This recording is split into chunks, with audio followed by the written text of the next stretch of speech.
Good morning, children. So today is the last topic of our chapter, and today our first topic is pressure. So what is pressure? The force applied on a unit area is called pressure. You can see in this picture the force exerted per unit area is called pressure.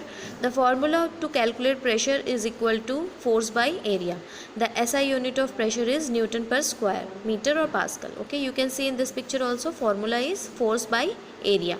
Force is measured in Newton and area is measured in meters. That is why unit of pressure is Newton per square meter. That is per square meter, that is N by M square.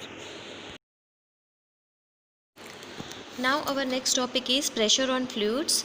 So children, what is fluids? The substance that flow are called fluids. Gas and liquids are both fluids. The air in the atmosphere exert pressure on all the sides. You can see in this picture one mountain climber is sitting in the upside of the mountain. The amount of air decreases as we go upwards in the atmosphere. So due to this, the atmospheric pressure decreases. This is the reason why a person feels restless on the top of the high mountain. Sometimes blood also oozes out from the nose. On the surface of the earth, the blood flowing in our veins exerts a pressure on the walls of the veins, and that is equal to the atmospheric pressure. So on reaching the heights, the atmospheric pressure decreases but blood pressure increases. Blood oozes out of the veins because the pressure exerted by the blood makes the veins burst.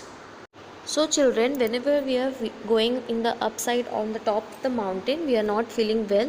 We are feeling little bit suffocation because when we were in the surface of the earth, our blood which is flowing from the veins exerts a pressure on the walls of the veins, and which is equal to the atmospheric pressure. But when we reach to the heights of the atmospheric pressure, heights of the mountain, the atmospheric pressure decreases but blood pressure increases. So that is why blood is coming out of the nose, and because the pressure exerted by the blood makes the veins burst. So this is the pressure on fluids. The pressure is about 100 kilopascal, that is 100 kPa.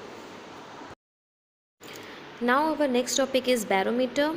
Atmospheric pressure is measured using an ordinary barometer. You can see in this picture, this is a picture of barometer. So children, a fluid exerts pressure in all the direction and the pressure increases with the depth. So here we have completed our chapter. Next day you are going to get the question answers of this chapter. Till the time, thank you.